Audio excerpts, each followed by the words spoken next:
আর ডিবা পিফেল সব ফেল ঝরে ঝরে পড়ছে ঝরে। ঈদ উপলক্ষ করে সব বন্ধু বান্ধবরা এখন বাড়িতে আছে যেহেতু আর কাজের ছুটি আছে, সেই জন্য হঠাৎ করে সিদ্ধান্ত হলো যে আজকে পিকনিক হবে। কারণ বাগান করার পর থেকে এখনো একবারও পিকনিক করা হয়নি, এই প্রথমবার পিকনিক হবে।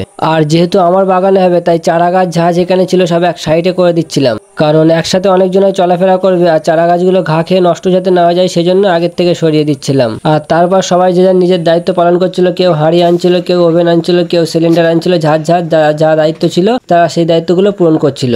আর এই পিকনিক করার মূল উদ্দেশ্য হচ্ছে সব বন্ধু বান্ধব মিলে এক জায়গায় হওয়া হবে আর হাসি মজা আড্ডা হবে, সেই জন্যই মূলত পিকনিকটা করা। কারণ সময়ের সাথে সাথে মানুষকে বদলাতে হয়, কেউ কাজে যায়, কেউ বিয়ে করে নিয়েছে, এরকম ভাবেই আর সব একত্রিত হওয়া হয় না। একটা সময় ছিল একসাথে সবাই মিলে বসে আড্ডা মারা, এ ওর পিছনে লাগায়, সেসব দিনগুলো যেন কোথায় হারিয়ে গিয়েছে। আর পরিস্থিতির চাপে পড়ে ঘন্টা কি ঘন্টা সময় না হলেও কিছু সময় তো বার করে নেওয়া যায়, ওই জন্যই মূলত পিকনিকটা করা আর কি। আর বাগান তৈরি করার পর এই প্রথম ভিডিও, তাই ভেবেছিলাম বড় করেই করবো, তাই ডে গাড়ি নিয়ে এসেছিলাম আর সবাইকেই বলেছিলাম, কিন্তু তার মধ্যে প্রায় 40 জন মতো এসেছিল আর বাকি অনেকজনই আসতে পারেনি বিভিন্ন কাজের চাপে। আর বিরিয়ানির সাথে আমাদের আরো আইটেম বাড়ানোর ইচ্ছা ছিল, কিন্তু সেটা আর হয়ে ওঠেনি, কারণ এমনিতেই এর তোড়জোড় করতে আমাদের দেরি হয়ে গেছিল, সেজন্য আর সময়ে কুলোতে পারিনি। আর যখনই পিকনিক হোক রান্নার দায়িত্ব থাকে বাবু, রান্নার দিকে খুবই এক্সপার্ট, অনায়াসে 1-150 লোকের রান্না করতে পারে, সেজন্য আমাদের আর বাইরে থেকে রান্নি বলতে হয়নি, এটা আমাদের একটা বড় সুবিধা বলতে পারেন। সবই ঠিক যাচ্ছিল, কিন্তু রান্না শেষে হাঁড়ি খোলার সময় কি কাণ্ড ঘটলো একবার দেখুন।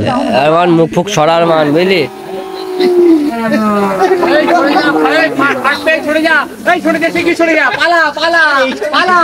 এই ভিডিওটা নিবি তো? আচ্ছা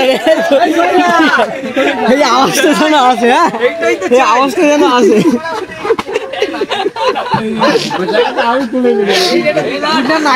এতবার পিকনিক করেছি কিন্তু এই প্রথমবার দেখলাম হাঁড়ি খোলার সময় এরকম বিকট শব্দ হতে। এমনি ভিডিওতে দেখেছি যে হাঁড়ি খোলার সময় ব্লাস্ট করে, কিন্তু এরকম চোখের সামনে প্রথম দেখলাম এরকম হাঁড়ি খোলার সময় এরকম শব্দ হয়। এর আগে আপনাদের সাথে এমনটা ঘটেছে কিনা অবশ্যই কমেন্টে জানাতে ভুলবেন না।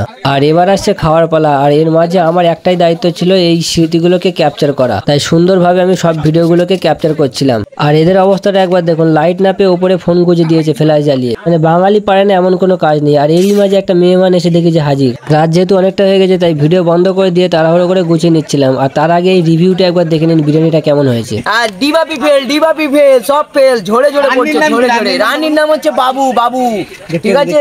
রানীটাকে দেখিয়ে দাও। আর বন্ধুরা আজকে এখানেই সমাপ্তি করছি, দেখা হচ্ছে পরের ভিডিও।